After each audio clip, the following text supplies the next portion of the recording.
Tipos de baterías, definición y características. Bueno, ¿qué es una batería? Bueno, una batería es un dispositivo electroquímico y de almacenamiento. Vamos a recorrer cada una de sus características, ¿sí? Cuando conectamos a un circuito eléctrico, la energía química se va a convertir en energía eléctrica para alimentar los circuitos.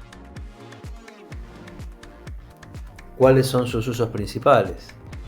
Bueno, podemos encontrar iluminación de emergencia, accionamiento de sistemas de alarma, sistemas de control, comando de centrales eléctricas, estaciones transformadoras, alimentación de equipos y comunicaciones importantes. Debemos tener en cuenta que el uso de acumuladores o baterías, también como se les dice, tiene la ventaja de poder ser almacenada, o sea que no es posible con la corriente alterna. Por eso es muy importante conocer acerca de los distintos tipos de baterías y cuáles son las características de cada una de ellas. Bueno, todas las baterías tienen un principio fundamental, ¿sí? Está compuesta por un determinado número de celdas. Cada celda está compuesta por un electrodo positivo y otro negativo, además de un separador. Y cuando la batería se está cargando, se produce un cambio electroquímico entre los distintos materiales en los electrodos, y bueno, ese movimiento, ¿sí?, de electrones que son transportados de un electrodo positivo al otro genera una corriente eléctrica. Bueno, básicamente este es un esquema muy sencillo de qué es lo que sucede, ¿sí?, dentro de una batería donde tenemos dos electrodos, uno negativo, uno positivo. Va a haber una corriente, ¿sí?, de iones que va a circular por el electrolito, ¿sí? Entre esos dos electrodos yo puedo tomar una diferencia de potencial que vamos a ver que está definido por la cantidad de celdas que vamos a tener y del tipo de batería. El ánodo vamos a llamar el polo positivo de un generador de electricidad, de una batería, y el cátodo el polo negativo, ¿sí? Bueno, ¿cuál es su campo de utilización? Podemos definir una clasificación muy básica en baterías estacionarias, baterías de tracción eléctrica, baterías especiales y de arranque. En esta tabla vemos 5 tipos de batería, que vamos a tratar de describir algunas. Este cuadro está muy bueno porque define el tipo de energía que puede producir, almacenar, ciclo de vida, el costo de cada una de ellas, las ventajas, desventajas y las aplicaciones más comunes. ¿Qué hablamos cuando hablamos de ciclo de vida? Bueno, ahí depende del uso, ¿no? Cuántas cargas y descargas, temperatura, también en la cual está sometida la batería. El impacto ambiental, por ejemplo, las baterías de níquel-cadmio requieren reciclaje estricto y las de plomo ácido, ¿no? También por tipo de toxicidad. Hay que reciclarlas, sí o sí. Y cuando habla de efecto memoria, lo que hablamos es del problema cuando la batería de alguna manera recuerda niveles de carga incompletos y reduce su capacidad disponible. Vemos la densidad de energía, las que tienen la densidad de energía más baja son las de plomo ácido, ¿sí? Son más económicas, robustas, alta corriente de arranque, pero la desventaja es que son muy pesadas, muy pesadas, y además necesitan mantenimiento periódico, además de ser tóxicas. Son como las baterías de los automóviles, PS, sistemas solares. Níquel-cadmio, densidad media, 1000 ciclos, costo medio. Y bueno, ahí vemos el gráfico muy representativo de cada una de ellas, ¿sí? Níquel-metal, estas son las 5: plomo ácido, níquel-cadmio, níquel-metal, ion de litio y polímero de litio. La batería de mejor rendimiento, como vemos, es la de polímero de litio. El costo es muy alto, ¿sí? Y como verán, todas las características son muy superadoras respecto al resto, ¿no? Muy ligera, o sea, muy liviana. El diseño flexible, puedo compactarla de distintas formas. Tiene un poquito de menor vida útil, ¿sí? y se utiliza, bueno, por ejemplo, para drones, dispositivos ultracompactos, ¿sí? Bueno, vamos a ampliar un poco las baterías de plomo ácido, ¿sí? Se utilizan instalaciones de emergencia, servicios auxiliares, automotores, sistemas aislados, ¿sí? Pero bueno, tiene placas positivas, negativas, ¿sí? De plomo, por ejemplo, ¿sí? Y por eso son tan pesadas, ¿no? Por supuesto, cada una de las celdas, ¿sí? Tiene una capacidad de 2 volts. Son 6 celdas, puedo sumar 12 voltios. Esto es muy importante a la hora que las voy que voy a implementar a un sistema de alimentación con baterías. Tengo que saber que las puedo asociar en serie, en paralelo. Por ejemplo, en serie las tengo que colocar de esta manera. Si yo quiero sumar las tensiones de estas baterías, así que voy a ir sumando 12, 24, 36, 48, 60, 72 volts puedo obtener de acá. ¿Sí? Obtengo una mayor tensión, entonces incremento el voltaje total, pero la corriente que obtengo va a ser la de una batería. ¿Qué pasa si las conecto en paralelo? Voy a obtener 12 volts, pero voy a ir duplicando la capacidad o la corriente que puede proporcionar esta batería. Acá tenemos el esquema, la batería, el desarme vendría a ser, se pueden ver las placas, los bornes, bueno, todo lo que es el electrolito. Y acá, bueno, tenemos una descripción bastante gráfica. Muy importante el proceso de carga y descarga. ¿Sí? Vemos que las baterías son dispositivos electroquímicos y almacenan energía química, al punto que conecto un circuito y esa energía química se convierte en energía eléctrica. ¿Sí? Esto, bueno, durante el proceso de carga y descarga se producen transformaciones en los componentes químicos. Vamos a ver qué es lo que pasa cuando se carga y qué es lo que sucede cuando se descarga. Cuando se carga, se produce una disociación del ácido que tiene en su interior. Vamos a ver que cambian las características físicas de los elementos que están en el electrolito. Y en el proceso de descarga se produce el proceso inverso. ¿Sí? Se asocia de vuelta y se vuelve a formar el ácido sulfúrico en el proceso de descarga. Bueno, acá vemos, no vamos a entrar en detalles de química, pero vemos que en el proceso de carga el ácido sulfúrico se divide, se disocia. ¿Sí? Ahí dice que una parte se dirige al ánodo y la otra se dirige al cátodo. Estos cambios producen un cambio en el valor. Al cambiar el tipo de material, cambia el valor del peso específico y bueno, toda esa diferencia química produce una diferencia potencial durante la carga. ¿Qué es lo que sucede durante la descarga? ¿Sí? Se produce el proceso inverso, se vuelve a conformar el ácido sulfúrico y a recuperar el estado inicial. ¿Sí? Vamos a ir viendo qué sucede con el nivel del electrolito. Tenemos que saber que tiene que tener siempre un nivel correcto de electrolito en una celda. Y bueno, hay recomendaciones de los fabricantes, ¿sí? Que dice que bueno, que cada celda, esto por supuesto en las que tienen mantenimiento, que tienen las tapitas, se puede observar si están cubiertos de líquido, se puede observar. Dice que bueno, hay que llenar la celda con agua destilada únicamente, no puede ser agua, otro tipo de agua, pero hay que dejar una suficiente separación, 2 centímetros mínimo entre el borde superior donde va el tapón y la superficie del electrolito. ¿Sí? Si tiene mucho electrolito va a acelerar la expulsión al exterior, entonces va a haber una pérdida de ácido.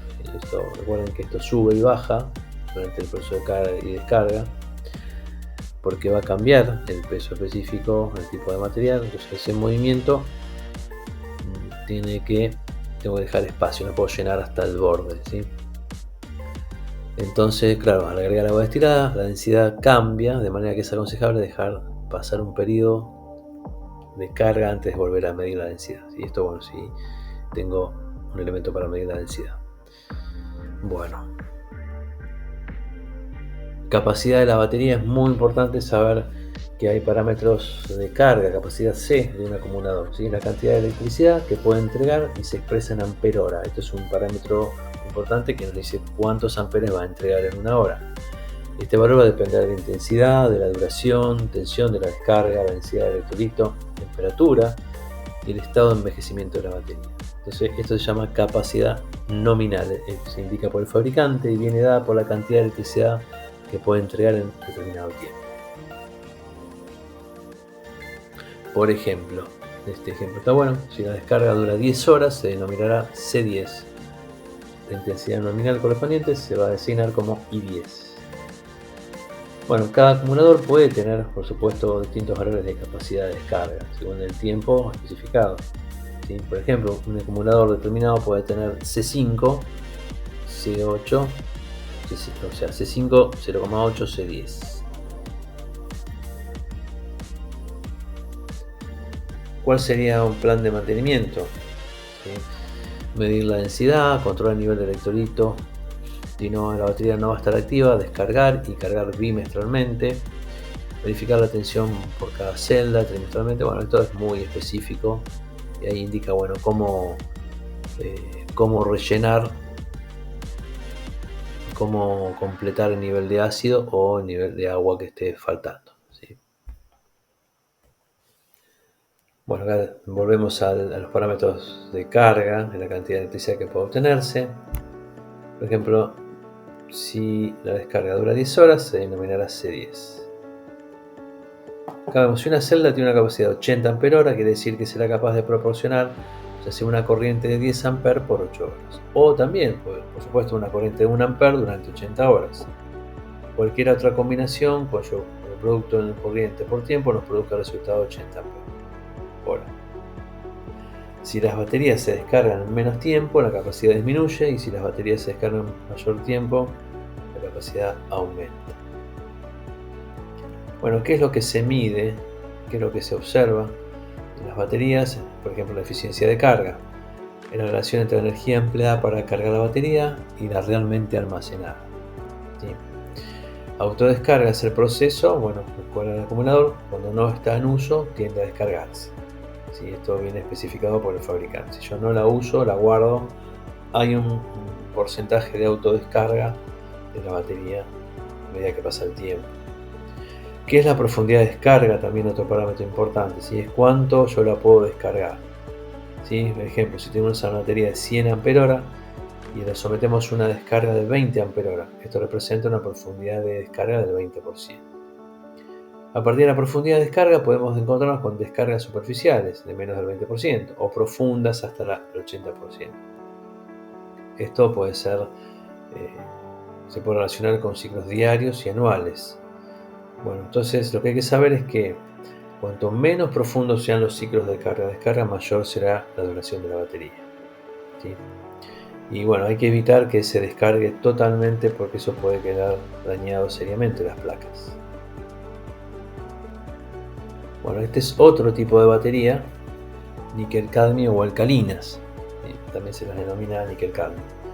Están hechos de otros materiales. La placa negativa, hidróxido de cadmio, las placas positivas de hidróxido de níquel. Bien, estas baterías, la densidad de electrolito varía muy poco del estado cargado al estado descargado. Bueno, acá cada celda tiene un valor de voltaje de 1.2 cuando está cargada. Recuerden que la anterior, la de plomo ácido, era de 2 volts. Entonces, si necesito llegar a 12 volts, voy a poner 10 baterías. Acá vemos otro cuadro también diferenciando las baterías de plomo ácido con las alcalinas. El voltaje nominal de cada celda vemos que son 2 volts, 1.2, voltaje de descarga, ¿sí? Esto, voltajes de flotación de cada. Vamos a ver qué es la flotación ahora, unos minutos. Voltaje de carga profunda, corriente de flotación, corriente de carga, electrolito, densidad y recarga. ¿Sí? ¿Qué otro tipo de clase? Otro tipo de baterías. Baterías níquel hidruro, ¿sí? Metálico, níquel metal, ¿sí? Son ciertas baterías que también podemos obtener. Tiene un ánodo de hidróxido de níquel y un cátodo de una aleación de hidruro metálico. Tiene una capacidad que, bueno, la densidad de energía llega a los 80, recuerden, son una mejora de las anteriores y se encuentran afectadas por el efecto memoria. Y cada recarga limita el voltaje o la capacidad. Después tenemos estas de iones de litio. La batería de ion de litio, también batería de ion, es un dispositivo diseñado para la generación de energía eléctrica que emplea como electrolito una sal de litio que procura los iones necesarios para la reacción electroquímica, ¿sí? Bueno, para empezar, sabemos que el litio es un metal inestable, sí. Por razones de seguridad, las baterías de ion de litio se usan en lugar de iones de litio de metal real. ¿Cuáles son las propiedades? Bueno, acá ya empezamos. Los tamaños, las formas, son variables, cómo las puedo conformar la batería.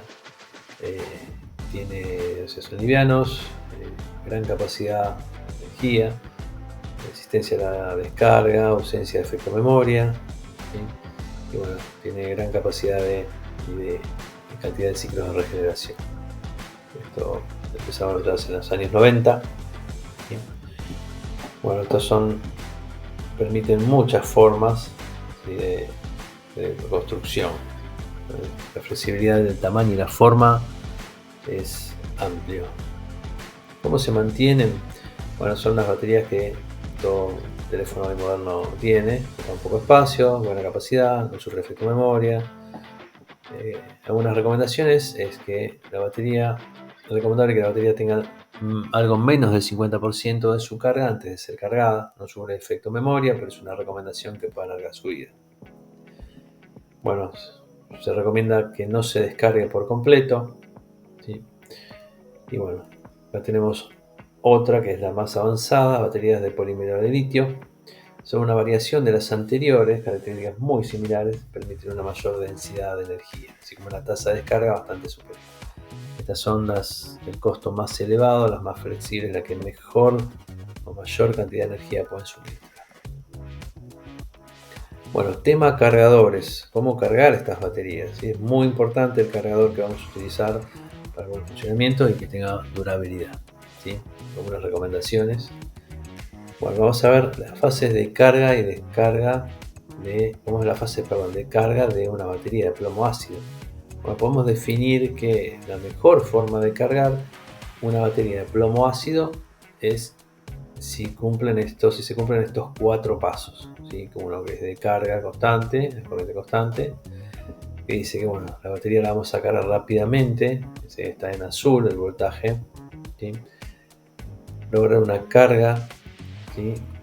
Al menos al 80% con corriente constante, pero el voltaje va a ir subiendo durante el tiempo de carga, ¿sí? Después absorción, donde tenemos una tensión superior. Absorción, el voltaje se mantiene en un nivel constante, aproximadamente 14.4, donde se mantiene la tensión, pero la corriente ya baja gradualmente hasta casi cero. Después la parte de flotación, ¿sí? El voltaje se reduce de 13.5 a 13.8, es para evitar sobrecargas y compensar la autodescarga, ¿sí? Este voltaje de flotación. Una vez que se cargó, pasa a modo flotación. Y la ecualización, ¿sí? Es una sobrecarga controlada para balancear la celda, ¿sí? Son picos de corriente donde bueno, el voltaje se eleva temporalmente durante un corto periodo, ¿sí? Bueno, esto para baterías selladas la ecualización no se recomienda. Bueno, nos quedamos con esta última placa donde está la descripción de cómo cargar las baterías de plomo ácido.